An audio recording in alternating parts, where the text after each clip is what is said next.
20 नवंबर को होने वाले शपथ ग्रहण समारोह में राज्यपाल ने पटना जिलाधिकारी और एसएसपी को राजभवन बुलाया और इन दोनों अधिकारियों से गांधी मैदान में शपथ ग्रहण समारोह को लेकर होने वाली तैयारियों की जानकारी ली। इस दौरान अधिकारियों ने सुरक्षा व्यवस्था, भीड़ प्रबंधन और वीवीआईपी मूवमेंट को लेकर ब्रीफ किया। बता दें, नीतीश कुमार के शपथ ग्रहण में पीएम मोदी समेत कई दिग्गज नेताओं के पहुंचने की संभावना है।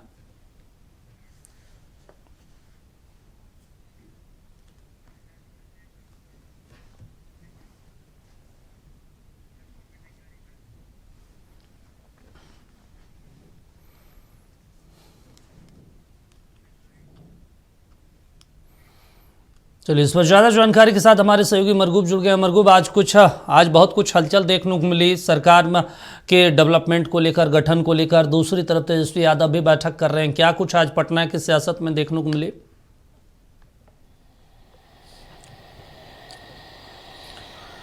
देखिए, पिछले 3 दिनों से आप देखेंगे तो मुख्यमंत्री नीतीश कुमार का आवास सत्ता के विकेंद्रीकरण का एक जगह बन गया और आज उसमें एक बड़ा डेवलपमेंट हुआ कि मुख्यमंत्री नीतीश कुमार ने कैबिनेट की बैठक की और कैबिनेट की बैठक के बाद राज्यपाल से मिले और उन्होंने सीधे तौर पर एक अनुशंसा की है राज्यपाल से कि 19 तारीख के प्रभाव से विधानसभा को भंग किया जाए। राज्यपाल ने उनकी अनुशंसा को मान लिया। प्रारंभिक तौर पर यह खबरें आई थी कि उन्होंने इस्तीफा दे दिया, लेकिन बाद में वो खबरें, इस्तीफा उन्होंने नहीं दिया, वो पद पर बने रहेंगे और 19 तारीख को ही एनडीए विधायक दल का उन्हें नेता चुना जाएगा। फिर वो राजभवन जाएंगे, उसी दिन पुरानी सरकार अपना रिजाइनेशन देंगे और नई सरकार बनाने के लिए दावा भी पेश करेंगे।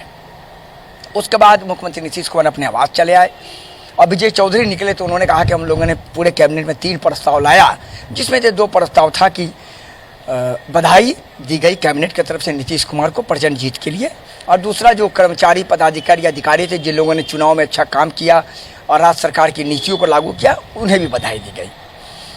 उधर एक बड़ा डेवलपमेंट राष्ट्रीय जनता दल की तरफ से हो रहा है, जहां राष्ट्रीय जनता दल की बैठक शुरू हो गई है।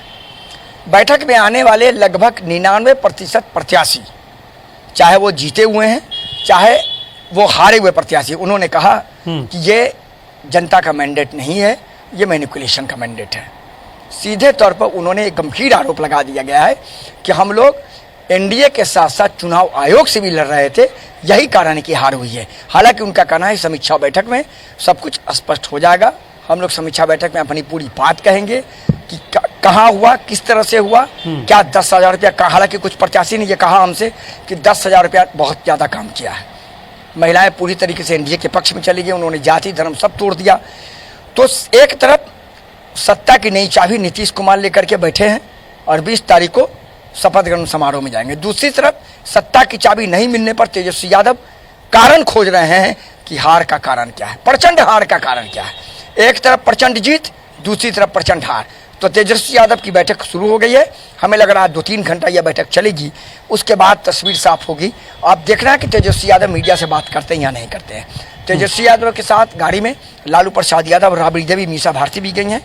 अब बड़ा सवाल ये है कि इस बैठक में जिस तरीके से प्रत्याशियों के द्वारा, अब नवनिर्वाचित विधायकों के द्वारा जो बातें कही जाएंगी, राष्ट्रीय जनता दल उन बातों को लेकर आगे पूरे मामले में कह सकते हैं कहीं ना कहीं जांच की बात करेगा। एक दूसरा, एक और हम आपको जानकारी, आज ही की बैठक में राष्ट्रीय जनता दल विधायक दल के नेता के तौर पर तेजस्वी यादव का नाम प्रस्तावित किया जाएगा और तेजस्वी यादव राष्ट्रीय जनता दल के नेता होंगे। तो कहा जा सकता है एक तरफ सत्ता की चाबी और दूसरी तरफ कह सकते हैं कि हार की चाबी लेकर के तेजस्वी यादव समीक्षा कर रहे हैं और सत्ता की चाबी लेकर के नीतीश कुमार अपने आवास में हैं। और फिलहाल कई विधायकों, मंत्रियों का अभी भी आना जाना लगा हुआ है और 20 तारीख तक पूरी सरकार का गठन हो जाएगा। 20 तारीख को मुख्यमंत्री नीतीश कुमार अपने कुछ मंत्रियों के साथ गाने मैदान में शपथ लेंगे, फिर बाद में हो सकता है कैबिनेट का एक्सपेंशन होगा। अच्छा, मेरे को एक चीज़ है, चलिए तो समीक्षा की बात हो गई, नीतीश कुमार को लेकर जो है सत्ता की चाबी उनके पास है, अब सरकार भी गठन हो जाएगा। मंत्री कौन कौन बन रहे हैं जेडीयू कोटे से और बीजेपी कोटे से, कुछ इसकी जानकारी, इनपुट मिली है क्या?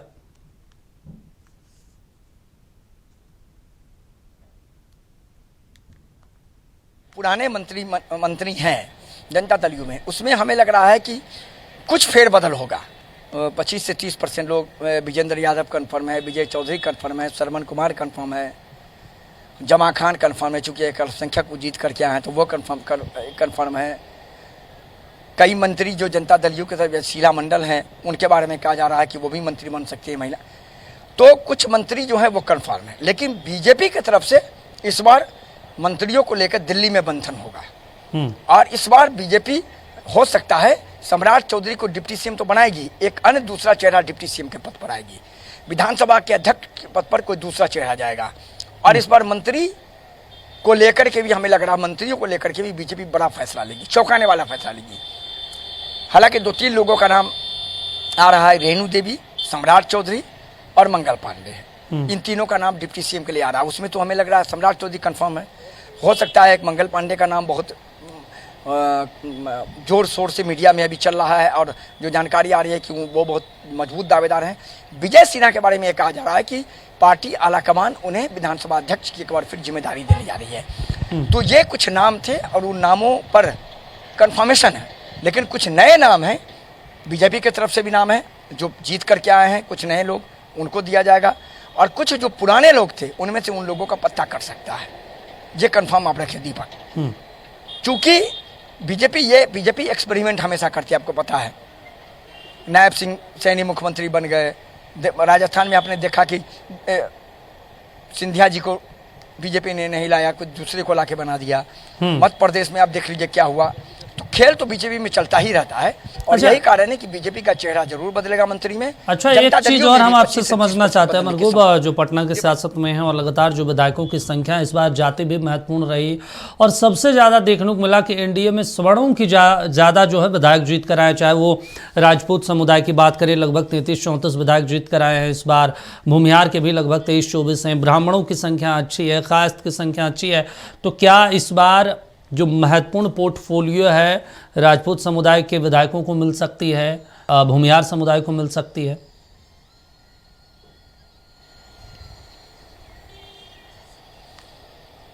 देखिए, अमूमन नीतीश कुमार के मंत्रिमंडल में मैंने एक चीज देखा है कि जो वैसे लोग हैं, जाति का समीकरण का पैटर्न बहुत अच्छा रहता है। आप पिछले मंत्रिमंडल उठा के देखिए, अगर 4 स्वर्ण जाति के बड़े लोगों को बहुत अच्छा डिपार्टमेंट दिया गया तो 4 पिछड़ा, अति पिछड़ा, दलित, महादलित को दिया जाता है। ये जो नीतीश कुमार का पैटर्न है, यही सब पैटर्न जो है नीतीश कुमार का काम आता है चुनाव में।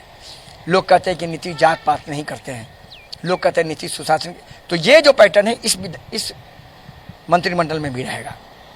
हालांकि हम आपको बता रहे हैं 19 तारीख तक दीपक ये कंफर्म हो जाएगा कि मंत्रियों की संख्या 8-10 रहेगी, उससे ज़्यादा बढ़ेगी। क्योंकि अभी बीजेपी को मंथन करना है कि कौन कौन मंत्री बनेगा। बीजेपी को ये भी मंथन करना है कि बीजेपी का कौन विधानसभा अध्यक्ष होगा। तो ये भी महत्वपूर्ण है। यही कारण मैं आपको बता रहा हूँ कि कुछ मंत्री बदलेंगे भी और जो पैटर्न मंत्री का रहेगा वो पिछले वाला रहेगा और सभी लोगों को, सवर्ण जातियों को भी वही जिम्मेदारी, पिछड़ा, अति पिछड़ा को भी वही और SC/ST को भी वही पूरी जिम्मेदारी दी जाएगी। और उस जिम्मेदारी को ये पैटर्न बनाने की कोशिश की जाएगी, एक समन्वय बनाने की कोशिश की जाएगी कि मंत्री परिषद के गठन पर कोई सवाल न उठे। ये बहुत महत्वपूर्ण है। और नीतीश कुमार के आप पूरे मंत्री परिषद को उठा कर देखेंगे तो आपको कम से कम ये जरूर लगेगा कि सामाजिक समीकरण जो है वो बहुत अच्छा रहता है और कहीं न कहीं विपक्ष को भी ये कहने का मौका नहीं मिलता कि सामाजिक समीकरण नीतीश कुमार का ध्वस्त हो गया। ठीक है। तो ये बहुत महत्वपूर्ण है। 19 तारीख से हमें लगता है सब कुछ तस्वीर बहुत हद तक साफ हो जाएगी। दीपक, चलिए ठीक है मरगूब, नज़र बनाए रखिए। तमाम जानकारी देने के लिए, बातचीत करने के लिए शुक्रिया आपका। तो आपको बता दें, गांधी मैदान में शपथ ग्रहण समारोह की तैयारियां तेज हो गई है और इसी को लेकर सामाजिक समीकरण का भी खासा ध्यान रखा जा रहा है कि कौन कौन मंत्री बनेंगे, कौन कौन चेहरा होंगे, ये महत्वपूर्ण है।